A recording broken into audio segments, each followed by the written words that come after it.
Let me know if you can hear me. It should be plugged in. I just received a parcel like 2 minutes ago, so I had to quickly run to the door just to check that I've got what I ordered, because, you know, you never know. Normally it's right though, isn't it? So, how are you all doing today in this hot weather? Yes, both of my things are here. I've got a box of 15 of the isotonic gels, new box for the cats to play in as well. I use these for running. They're brilliant. I ordered orange flavour rather than a mixed pack, because the mixed pack comes with other flavours, and one of the flavours is blackcurrant, and it's awful.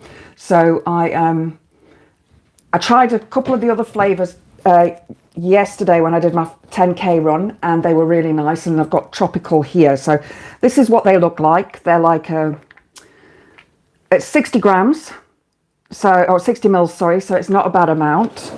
Just want to get rid of something on my screen. So it's 60 grams in the gel pack, and they're a bit sort of goopy, but they don't taste too, these more tropical flavors don't taste too bad. So I thought, okay. And you can have up to 3 in 60 minutes. So that's actually pretty good, because I took one yesterday at about 4 kilometers. And then I had another one at about 7 kilometers. And it really helped me with my legs, because my legs were, my breathing's fine now, which is great, because I normally have trouble breathing. Well, I used to, because I've got COPD, that's chronic obstructive pulmonary disease, which is basically like emphysema, self-caused, because I used to smoke. And but however, the running is helping me massively. I always take my inhaler with me, but yeah, I've not needed to use it ever when I've been running. I had to get my excuse me, my breath going properly, and now I do what we call a 2-2 breath, which is 2 steps, breathe in, 2 steps, breathe out, 2 steps, breathe in, 2 steps, breathe out. So it's quite but if you keep it in time with your steps, it works really, really well. If you're watching, please say hello, or how's it, as we say in South Africa. No, go away, I don't want to update now. Hi Stephen, lovely to see you. Thank you, well done on the 10k. Oh, yesterday it was boiling, absolutely roasting yesterday. I wanted to get out early, but stuff happens, as it always does.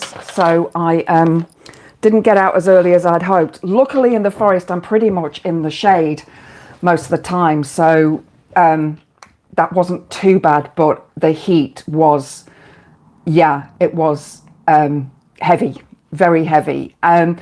I prefer to run in cooler temperatures between 7 and 10 degrees Celsius. I find that that's better for me and my body temperature as a woman of a certain age. So for me, it was tough. And I think that that's probably one of the reasons why my time was so slow.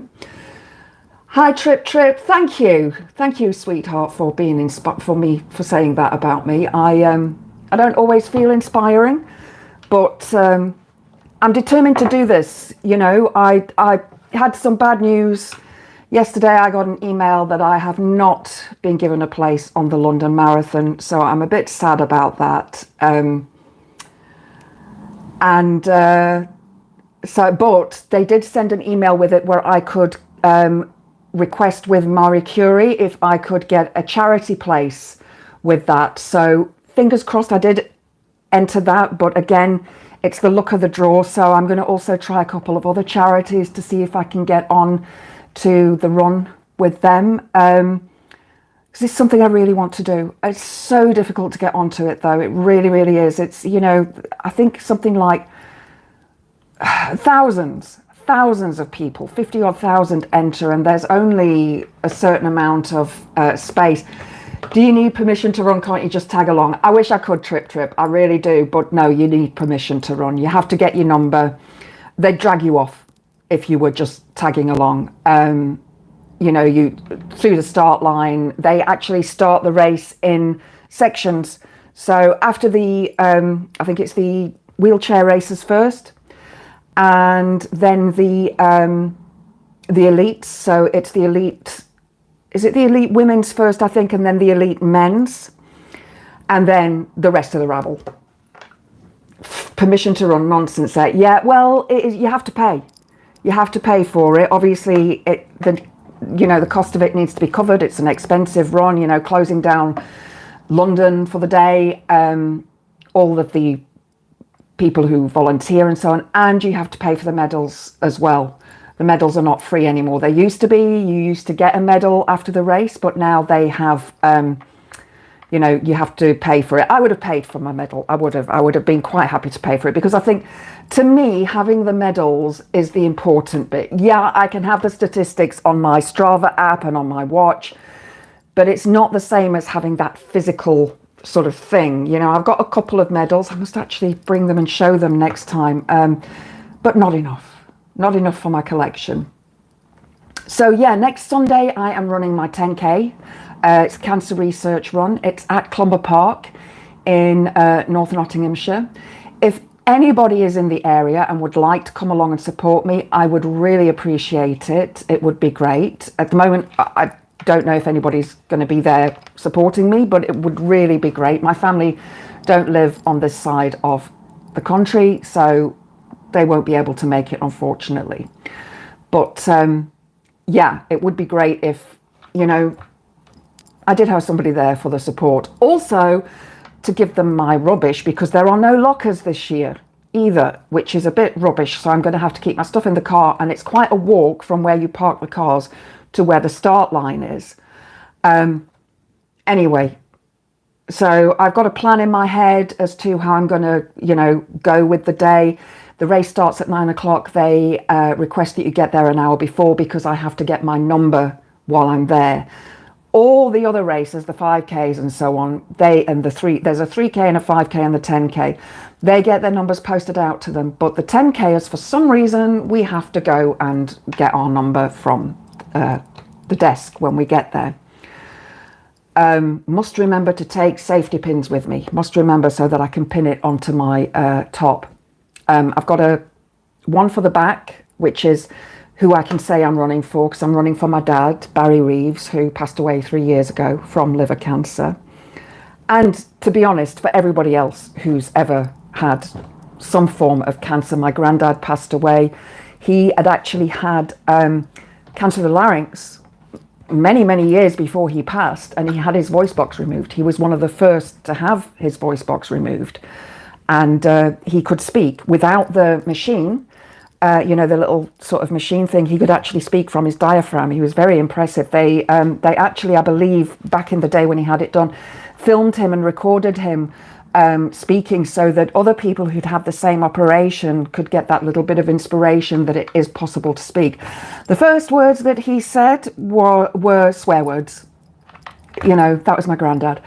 And then my one grandma passed away with bowel cancer. So I think it's a big thing for me. Speaking of bowel cancer, I got my test in the post yesterday, so I have to do that. I know a lot of people complain about the NHS with the, how long it takes to get appointments and so on, but I've actually been really, really lucky. I've had all my tests up to date. Maybe it's the surgery that I go to, I don't know, but the tests that I get for the mammograms and the women sort of tests that you have to have every couple of years, and now the bowel cancer one, and my grandma had it, so it's good that they are actually testing for it. So we really can't complain about the NHS, that they are doing these things proactively, rather than you going in and saying, I've got a problem with my poop. Stephen, your mum's youngest sister passed away in her mid-20s. I'm sorry about that, Stephen. Cancer, double mastectomy. It's awful. It's awful. I used to teach yoga, and a lot of the students in my class had either a single mastectomy or a double mastectomy, and One of the ladies in the first round of COVID actually ended up catching COVID and in hospital, and her cancer had returned, and then she caught COVID and went back into hospital, and unfortunately she passed away, which was really, really sad because I couldn't attend her funeral, and she was one of my most inspiring students that I had. You know, a lot of people say, oh, the tutor is inspiring, but my students, they were amazing. I had 3 of them go on to become instructors themselves. They all went to my teaching instructor, who unfortunately passed away just before my father did. He had a heart attack, which was just so sudden. And this is a man who didn't drink, he didn't smoke, he was vegetarian, he practiced his yoga every day, lived this really amazing life, and then passed away of a heart attack. And this was before the COVID vaccine, so it was nothing to do with the COVID vaccine. However, it possibly was myocarditis. Athletes tend to suffer with myocarditis because when you are training, the amount of blood increases in the body and your heart gets bigger.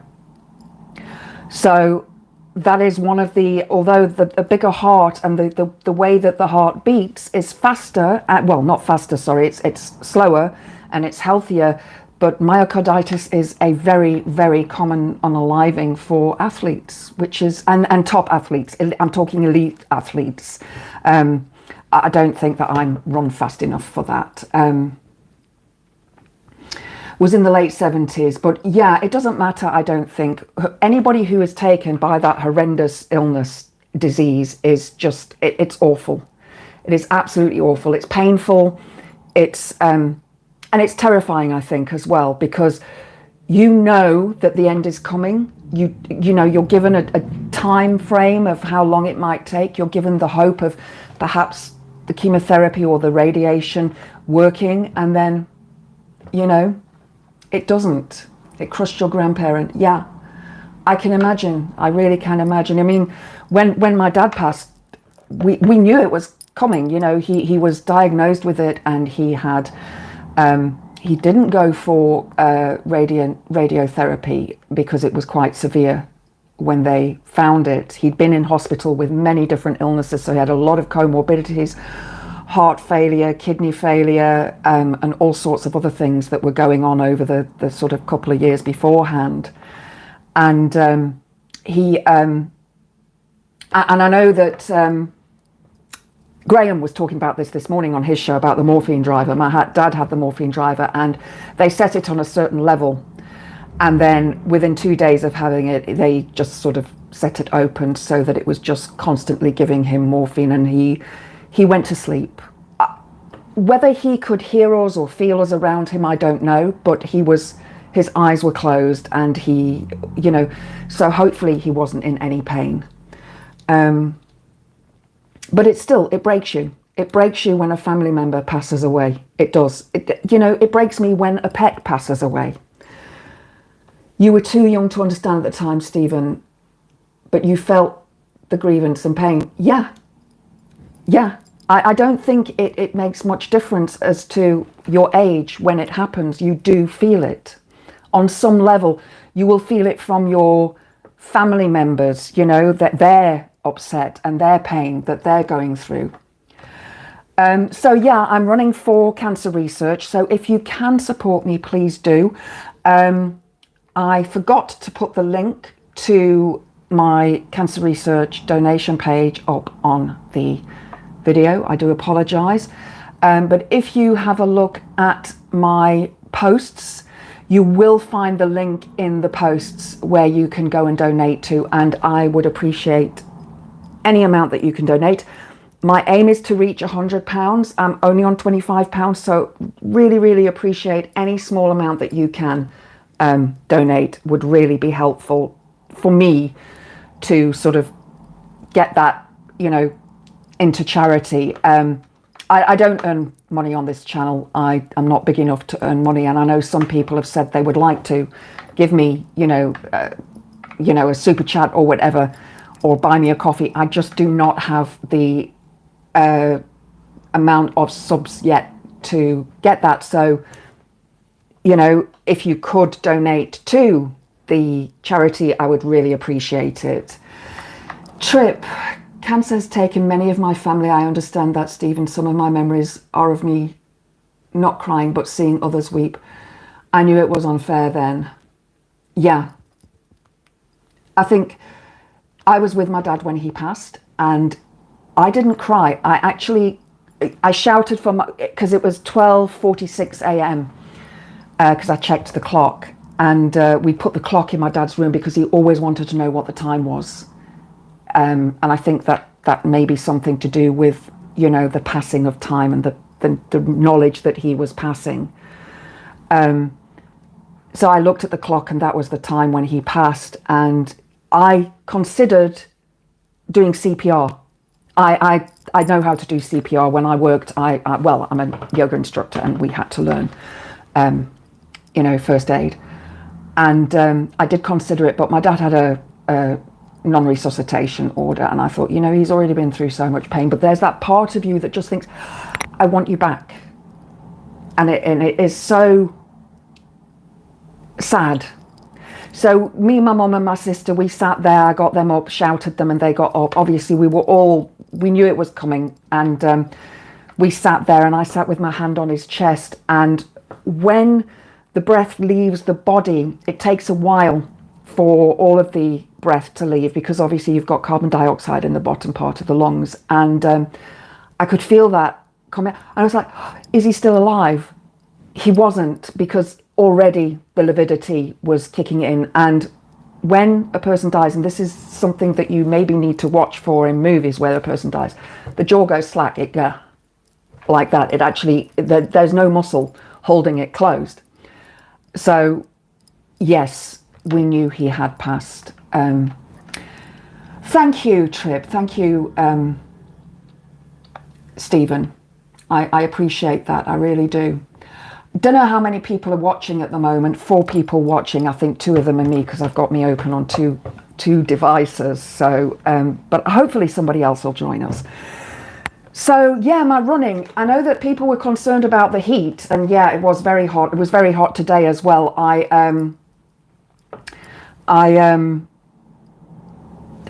got 2 water bottles that have got like handles. They're like sort of like an oval shape, and they've got handles. And I sort of half fill them and put them in the freezer overnight, so they're ice cold, and then I fill the rest with water when I run. So when I'm wearing my jacket, I will put one into the front pocket, one into the back pocket. But today I've got a 300ml one, a 500ml one. But this arrived, my water bladder, and this is the tubing, and I couldn't figure out how to use it yesterday. And when I looked at it and could actually see, I'm like, oh, you daft idiot. It's got like a thing that you push up, which I didn't see before. So that is going into the fridge tonight, not the freezer. So it'll be nice and cool for me tomorrow. Tomorrow is a 5K day. Hi Billy, lovely to see you. Hi Elle, lovely to see you. Thank you for joining. Hi Tex Meets or TX Meets. Lovely to see you all. Trip, you did cry a lot when your ex's granddad passed away.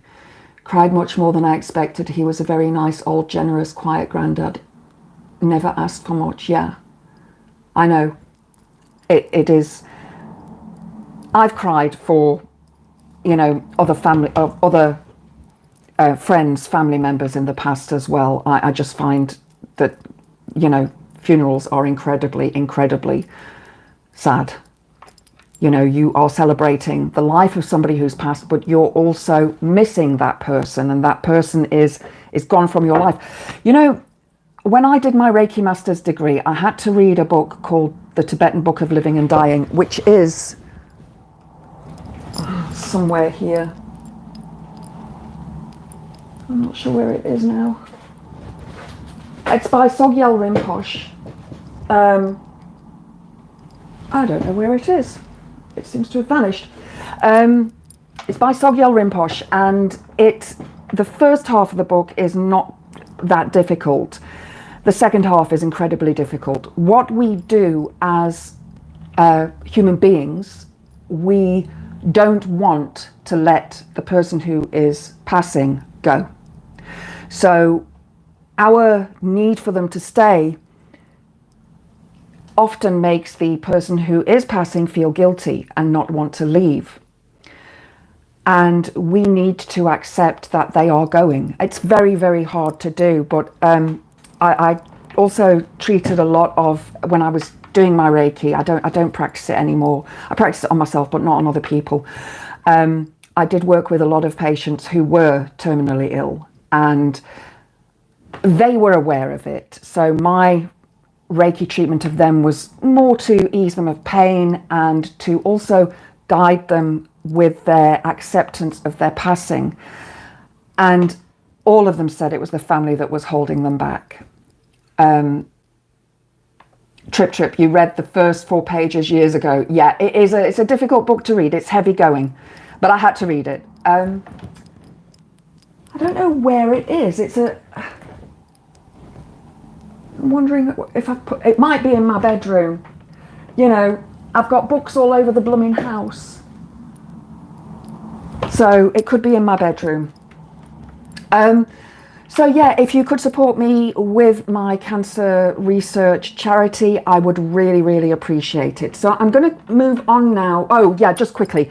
So yesterday I did 10K. It took me 1 hour and 42 seconds. I double checked it. I thought it was 52, but it was 42. Today I did a 3.78 kilometer run, and I joined this. His name is Chris McPherson, and he is an athlete. He's an elite athlete, also a yoga instructor, strangely enough. And so it's a 10-day free course, and every day he gives you a sort of, you know, activity to practice. So today it was what we call strides, which is a bit like a sprint, but slightly slower and practicing uphill. Now, where I run, it's very, very hilly. It really is very undulating, and I actually like that rather than flat. I'm much faster on the flat, but so you practice these strides, which is just about lengthening your stride slightly, and that obviously speeds you up a little bit. And so yeah, I did 3 sets of that. He did say to walk afterwards, but I thought, well, I'd actually already started sprinting during my runs as part of my own sort of training. And because I knew what I had to do to get to the level that I want to get to for doing a half marathon or a marathon or maybe even an ultra marathon, but that's talk for a different day. So yeah, the first 2 I did were 100 paces each. I counted them on a slight incline. The last one I could only manage 40 paces, but it's the last hill before I get back to my house. So by that time, the sweat was pouring. Now, when I take my water bottle, I pour some on my head as well, just have it run down my face. It feels good. Stephen, my friend who I mentioned, we had a colourful funeral and even had a dance in the chapel. He was an amazing person and brought love and light to every room he walked into. Yellow was his colour. And his funeral was very bright. You know something, that's what I want. I want people to be headbanging at my funeral. I want people to party and, you know, really just enjoy themselves. I don't want people to cry. Trip, Witch Goth, there is no link for people to donate to the charity unless I missed it. Yeah, I know, Trip. I forgot to link it on this. Let me see, actually, if I can do it now, because I know it is on one of my posts. Just bear with me a second. I'm not that great with this technology here, so if I lose you guys, I'm sorry. That sounds like he would have approved. Yeah, he would have. He didn't want or plan his funeral, but I wasn't having it, and so I hope I did him proud. I'm pretty sure you did. I'm pretty sure you did. Yeah, 9 Inch Nails. Definitely 9 Inch Nails. I got my t-shirt. Yeah, I'll tell you about that in a minute. Let me just see if I can find this, oh my goodness, I don't even know where I'm going. Posts, right, there we go. Let me just see if I can find, because I did link it on one of my posts. Bear with me, bear with me, bear with me. Did I link it there? Yes, I did. Copy link. I really need to get to grips with, oh, that's the wrong place. With technology, I'm really not very good with it. Bear with me, bear with me.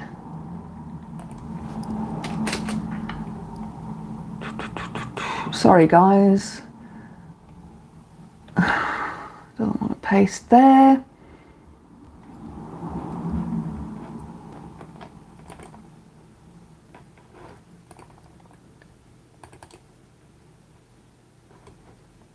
Oh.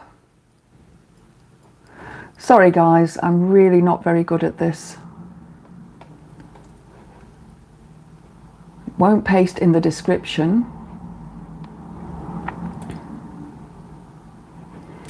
See if I can paste it again. Ah. No, that's a completely different thing that it's posting there. Sorry, guys.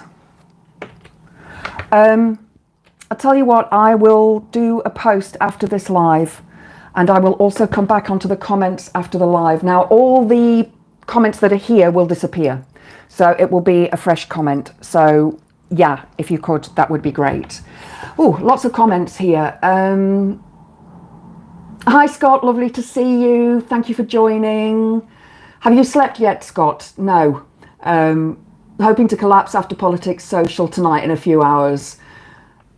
Stephen, I realised that last year that tech is not my thing, so had to put a lot of things off, but happened to just view and comment. I know it is. It's not easy. I don't know. I worked in IT support for a few years. That was a long time ago. That was 2005. No, 2000 and from yeah, because I did the testing for the Y2K stuff. So it was like 3 or 4 years that I worked in IT, and I just, now I'm so lost. But I think you know, we didn't have YouTube then. Back when we had the internet, it was dial-up. It was dial-up, and in South Africa it was incredibly slow. So yeah, so tomorrow I'm doing 5K with my water bladder. And then Sunday I'll be doing a 3.78K with a it's 1.4 kilometer, what I call a blast, which is a sprint. So it's a route that I take, also hilly, but I run it as fast as I can. So that's a tough one. Scott, you two wouldn't know how to make a mobile phone call, never had 100% Luddite. I never wanted a cell phone, never ever wanted a cell phone. Unfortunately, I had to get one for my job. So this next week is the build up to the race. So my last run will be on Wednesday. I might throw in on those 3 days before a couple of the 1K sprints, but I don't want to injure myself. So I'm hoping to do another long run perhaps on Monday or Tuesday. Sorry, I've got a hair somewhere on my face. Being forced to get to grips with tech, because you need it for everything now. You do. And it's just so frustrating when you can't do what you want to do. I always forget how to get onto my lives. 1 kilometer sprints, yeah. My last time was 8 minutes, I think. So I need to definitely improve that. And the first bit is uphill, slight incline. The second bit is downhill, which is really nice. Then it's a pretty much straight run along a dirt track with a slight incline towards the end. Then I go down onto a field and run across the field, which is slightly downhill, onto a road, and then back up onto my road, which again is uphill. I live on a hill. So I will never get away from running up a hill. Running up that road. Does sprinting help with endurance? It does, because it works different muscles. So you have your fast twitch muscles, which sprinting works on. So for example, Usain Bolt has very strong fast twitch muscles, so he will engage them as soon as he's off of the blocks. Whereas a long distance runner tends to have slower twitch muscles, the slow twitch muscles, but you need to build up the others because it helps with the bounce of the feet and the elasticity and the ankles and the knees and the joints. Excellent for the core is sprinting. Trip, you'd be amazed how strong my core muscles are. They are incredibly strong. They may still have a layer of flab over them, but I can still do headstands and handstands and beat you to it. Sorry, Elle. It is one of my favourite songs. I often sing it in my head when I'm running up hills. I do. It's like I can't sing it out loud, but I can talk now when I'm running, which is nice. I couldn't before. Because I see a lot of people and they always, you know, say hello, or they're really nice actually. A lot of people are really, really nice. They put their dogs back onto the lead, and maybe they can just see that I'm red in the face and puffing and panting and the sweat's pouring, but I normally say thank you to them, and they always, you know, some people say you're doing a good job or whatever, and I think that's really encouraging. If I only could, I'd make a deal with God and I get him to swap our places. I actually saw Kate Bush in 2016 at the Hammersmith Apollo in London. She was amazing.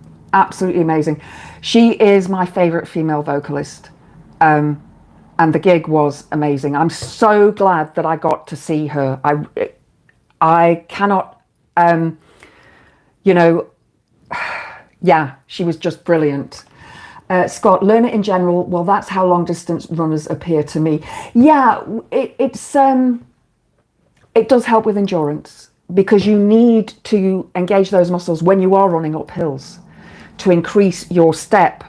So it is, and it increases the, as I say, the elasticity in your ankles and joints, because another favorite injury of mine is to break my leg, my tibia, get a stress fracture,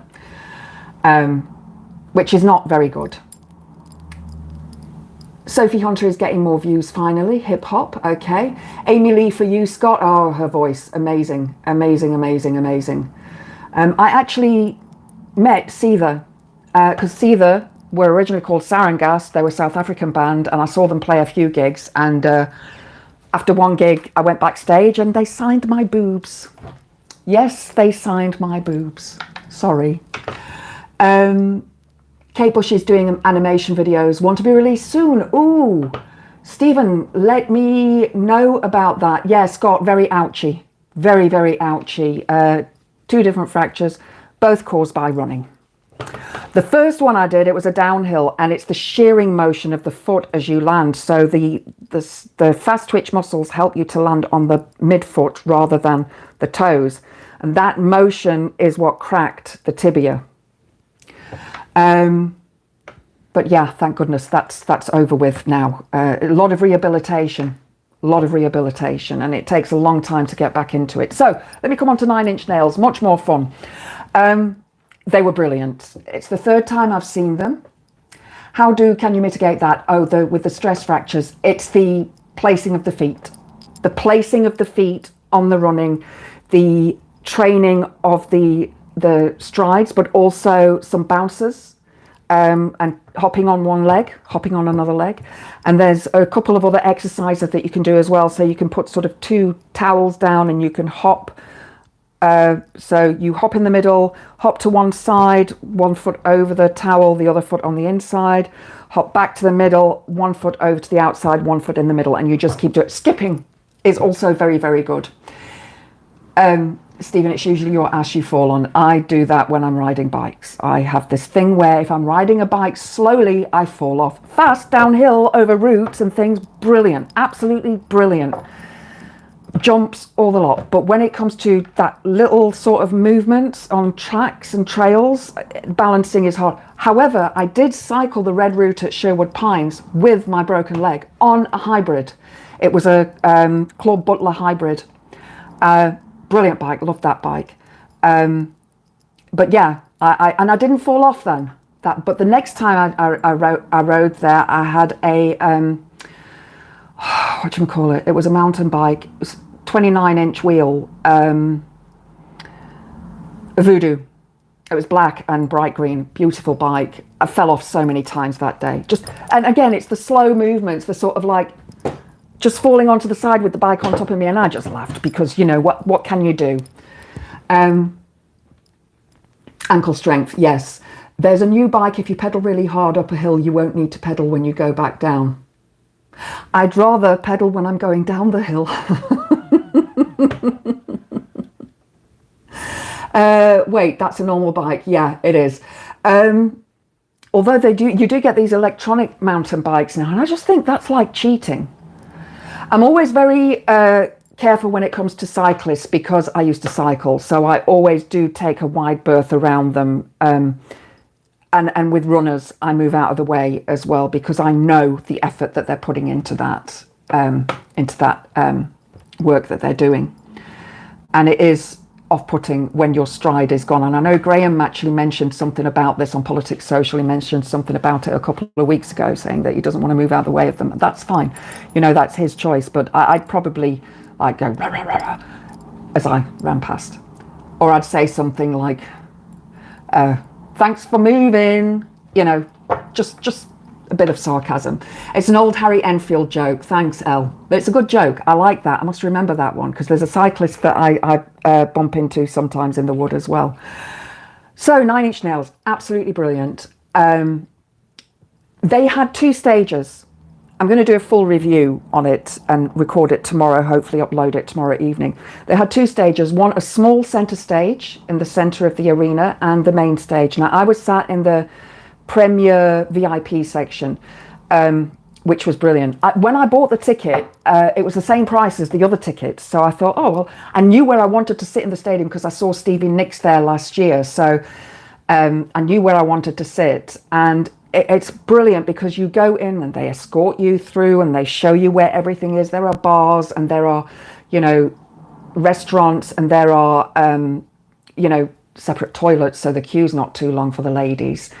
And there was a smaller merch stand because I went to the big merch stand in the main arena and the queue was massive. I thought, no, go back to the other merch stand. And that's when I got this. So they started off, and I actually did get up the, bear with me. Sorry, bear with me. Bear with me.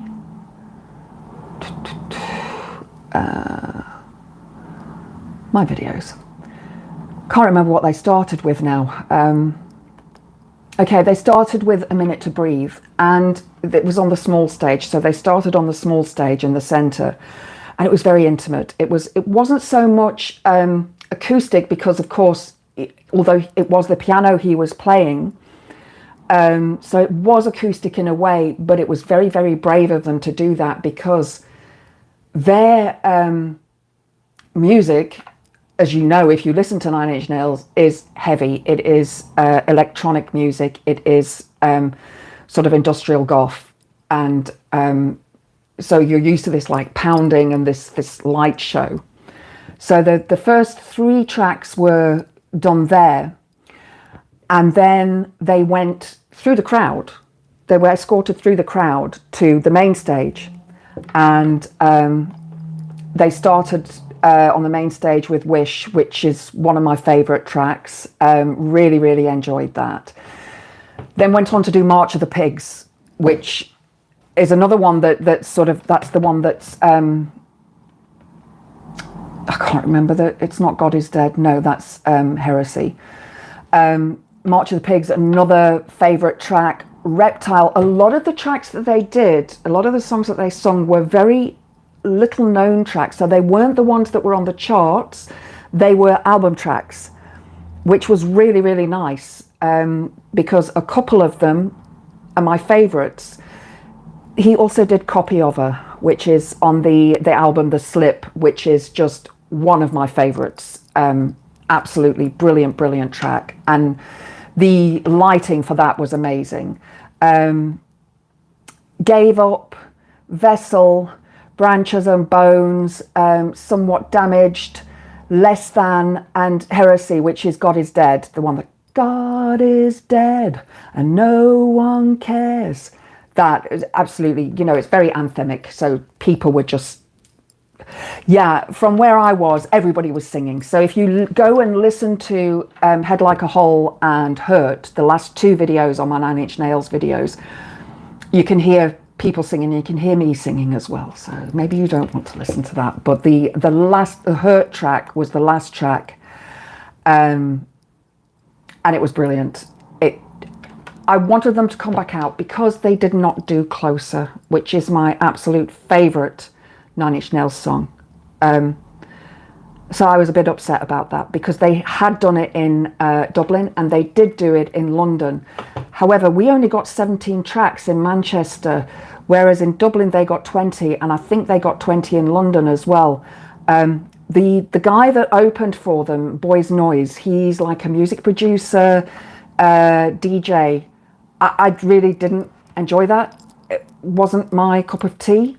So I didn't think it went well with the music, but he did play with Nine Inch Nails as well on some of the tracks, which again, for me, took away some of the joy that is Trent Reznor. And he also didn't play any of his instrumental stuff or any stuff from his movies or anything. But, you know, I saw them on the, what was the tour called? I've seen them on 2 tours before. The last one I saw was, I can't blooming remember. I watched the T-shirt the other day. This one, the Peel It Back tour, again, with the obviously Peel It Back being the center of the center stage and the center of the arena, you know, peeling back the layers of Nine Inch Nails and who they are. And he doesn't speak. He does not speak when he's playing a gig. He doesn't like to talk about his music either. And he doesn't like to talk about the actual songs and what they are about. He leaves that up to the listener. Sorry, let's have a look at some of the comments. Oh, your sunburned trip. Have you got any aloe plants, aloe vera? I grow them, and you just tear off a piece of the frond on there and you open it and it's got the aloe and you just put that on. Really, really helps with sunburn. I'm prone to sunburn because I'm so pale, or was so pale. I think now with me running a lot, I'm not as pale as I used to be. Although I do wear sunscreen when I go out. I do wear sunscreen. But when you're running and you're sweating, it runs off. Your skin in parts look like someone who wrote a book. Oh, you know, I love peeling skin. I know that's gross, but I love, I love peeling skin. Really, really gross. Stephen, your bestie and her daughter introduced you to Nine Inch Nails, but while I appreciate their music, not my thing. Yeah, it's not everybody's cup of tea. They are a very niche kind of band. However, I was amazed at the amount of young people that were there. I mean, this band's been going to since I think Pretty Hate Machine came out in 94, or yeah, so they've been going a long, long time. And I was expecting to see a lot of people like me, my age there, which there were. We were all sat down and all the youngsters were down at the front, and I was watching the sort of pit, the mosh pit, and everybody jumping up and down and thinking, I wish I could do that. I just can't do it anymore, and I don't want any more injuries. I had my sternum fractured in a mosh, actually. Somebody elbowed me in the sternum, and I sort of thought, okay, I've got to walk off now, it hurt. And it was only a few days later that I found that it was fractured. Hardest bone in the body. Yeah, only me. I went to a concert. I'd be upset if I didn't hear all the big hits, I think. Yeah, they played it on the other two sets, so I was a bit upset. I think if you did see my brief review when I got into my car at the Co-op live, I did say I was Mardy because they didn't play Closer. I like rock, but Nine Inch Nails not my bag either. And yeah, it's not for everybody. It isn't for everybody. I completely get that. Yeah, I like a huge range of music. I love classical. I've seen Nigel Kennedy. I've seen various orchestras. I went to, Ralph Vaughan Williams is my favourite composer, and I went to see, was my favourite composer, obviously he's no longer with us, but I went to see a rendition of his at Sheffield City Hall. I've seen Ludwika Einaudi, Kate Bush, and then, you know, into rock, metal, country. My dad used to be into country and western music, so Black Keys, I don't really know them, Trip. I'll have to have a listen. I'm not one for commercial rock. If I'm going to listen to rock, I'll listen to sort of 70s, 80s rock. Sorry, I'm just pouring this into a glass. It is water, not vodka. And then metal. And I don't like death metal and I don't like black metal. They're not my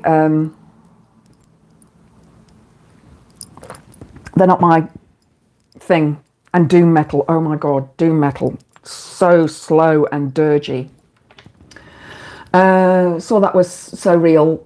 Sandwich and drink in the car and wait an hour. Yeah, that's it. I knew I was going to have to wait for the traffic to die down, because when I was at Co-op last year, I didn't park in the actual Co-op parking. I parked elsewhere. But going past, I had to go past the Co-op to get back to the direction that I needed to go, and I was just sat there for ages. I thought, okay, sit in the car, have a sandwich, have my Coca-Cola, and, you know, that was it. That was, you know, sat there. There were a lot of people doing the same thing. Pretty Hate Machine was released in 89. I thought so. I thought it was the late 80s. Stephen, you go from Manson to Kylie. Okay, I no longer listen to Marilyn Manson. There's a couple of videos that I've done on him that you may want to have a look at. His abuse of women. I'm not going to say any more. So, what I did want to say, oh yeah, my copy of With Teeth arrived today. I had a copy which has vanished, so I ordered another copy, as you do. I still don't do music on download. I like to have the actual physical item, a CD player in the car, and I like to, you know, I don't know, it's just a thing. I've got a vinyl collection as well. I love my vinyl. I still got VHS videos. I got my Metallica Eat Shit Binge and Purge. I just won't, you know, I just won't. I can't. I need that physical thing. Stephen, yeah. If you have a look, I think there's a playlist with Marilyn Manson on. If not, I'll create one. Coca-Cola. Yeah, I know Coca-Cola, it's American and everything, but I don't like Pepsi. I just don't like Pepsi. It does not have the same flavour, and I only drink full fat Coke as well. Can't do the diet, the zero, all of those, can't do them. I like cherry Coke, but no. If I'm going to drink Coca-Cola, I know it's a lot of sugar, but it's like, okay, it's a treat. It's a treat for me because I'm not really supposed to drink fizzy drinks because of my stomach. So moving on from Nine Inch Nails, Stephen, his version of Tainted Love is brilliant, but I know that a lot of people say, you know, take the art away from the artist and listen to it like that, but I just can't. I'm a feminist, and what he did to Rachel Evan Wood and to various other women. There was a Channel 4 documentary as well. I can't remember the name of it. Elle, you might know the name of it. But ensuring that we knew it was the drink. Yeah, because I'm into metal and stuff, people automatically think, oh, you take drugs. The only drug I have ever done in my life is weed and the medication that I have to take on a daily basis. But I would never experiment with anything else because I'm already bonkers. So tomorrow is Midsummer, Letha for us witches. I know Pagan and I were talking about it this morning, One Angry Pagan. Only got 10 minutes left, guys, because obviously I don't want you guys to miss Darren on... I was watching his videos earlier as well. What's his show? Daily Blase. Absolutely love Darren. He's hilarious. He's from... I think he lives in Bradford or Leeds, but he lives that way. But yeah, so Letha tomorrow, Midsummer. So Midsummer is the longest day, the shortest night. And in some parts of the world, there isn't even a night. The sun stays up. You know, in the northern sort of Russia, up by the North Pole and so on, it stays light all night.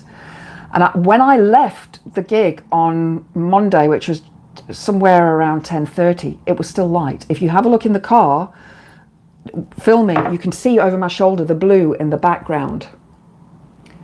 Darren is from Bradford, yeah. Angry Pagan is mint as well. I love him. Yeah, we always talk like paganism together, obviously. Yeah, he follows the Nordic pantheon, I follow the Celtic pantheon, but to be honest, it's the same thing. It's just different god and goddesses names. You saw that video, Stephen. Is that the Manson one? So yeah, I talk about it in there, but I also talk about a lot of other things that I investigated as well around it. Anyway, so Midsummer. I will be getting up at 3:45 a.m, well, just before, to watch the sunrise tomorrow morning. Tomorrow is the longest day. I will then have breakfast and be going for an early run while it's still cool. So I'll be doing my 5K really early. I'll probably nip back into bed for a little bit or have a nice soak in the bath afterwards, run some cold water. I'm also going to fill up my paddling pool with cold water so I can do a bit of cold water dipping. Excellent for the muscles.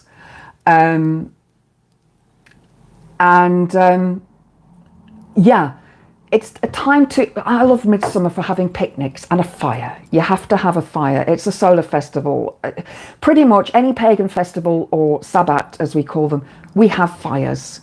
It's just a thing. Fire is sacred.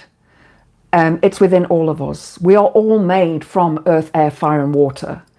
And so we call those elements in. So I'll be doing my own little ritual. There is no festival close to me. We had Midsummer last weekend where I was at the hand fasting of my friend, which was beautiful. So I'll be doing some drumming, some meditation, probably have a little bit of a barbecue. I've got some steak that I'm probably going to put on my barbecue and have that. I've got a big barbecue, but I've also got a small one. I'll just do the small one. We are stardust, we are golden. Definitely. Definitely. What song is that from? There's also, Stardust is mentioned in a song that I'm listening to at the moment by a band called Lord of the Lost, German band, absolutely brilliant, also alternative metal band. They actually had a track in the Eurovision Song Contest last year, I think it was, called Blood and Glitter. They won as the German entry, which was brilliant. They didn't win. I think they came last, unfortunately. It's a Woodstock thing. Okay. Joni Mitchell. Right. Yes, Joni Mitchell, another excellent female vocalist. And anyway, in the song, Chris Harms, he's the lead vocalist for Lord of the Lost, mentions that we are all stars. We're all made of stars. And they're playing at Bloodstock this year. So that's why, as soon as I heard they were playing, I bought my ticket. It'll be the third time I've seen them as well. I just love them. I think if you are into certain kind of music and you love your music, you will go to gigs. You will.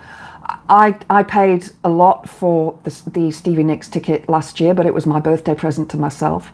I also paid a lot for the Kate Bush ticket, because I bought my ex one too, so there were the two of us. But I just thought, you know what, she's my idol. I've got all her albums on vinyl. I've also got a CD box set, and so to see her was just something that was phenomenal for me. Stevie, sexiest voice, she certainly does. We had karaoke at the hand fasting because they had the sort of food in the mead hall, and so we had Simon, one of the guys that sort of does a lot of the events there, he had a karaoke machine. So I sang Dreams and I sang Gypsy, murdered both of them. I tried my best, but I definitely think that Stevie would have been cringing. Singing karaoke is not easy. I'm used to having a monitor in front of me when I used to sing in a band. So I was used to having that monitor in front of me and being able to, so I was having to, and singing with other people was really, really difficult. Yeah, the artwork on I Kick Inside is fabulous. I think my favourite album is Dreamtime. Absolutely love that album. probably some of the most difficult songs to sing, and the one is Night of the Swallow.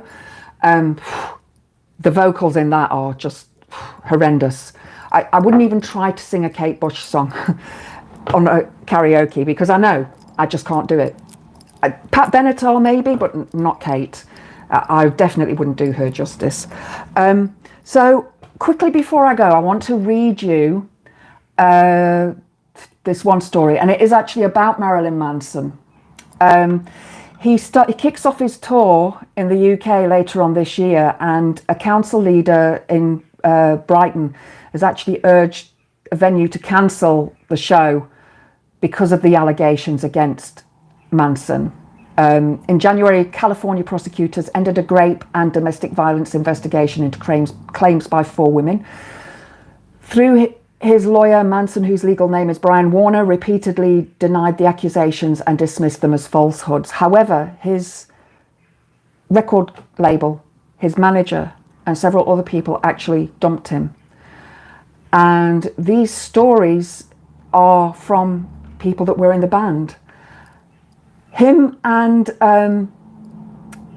Trent Reznor from Nine Inch Nails were very good friends, and Trent Reznor is no longer his friend. That ended quite a long time ago, and I've got a feeling it was possibly over this. Trent Reznor's never said why, but it wouldn't surprise me.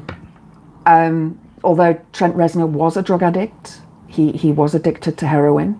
He did go through and alcohol as well. I know he's married and he's got children. Lucky wife. Because he's buff now. He's really, I mean, when he started off, he was dead skinny, and now he's actually quite well built. He's got a massive throat as well for all those vocals.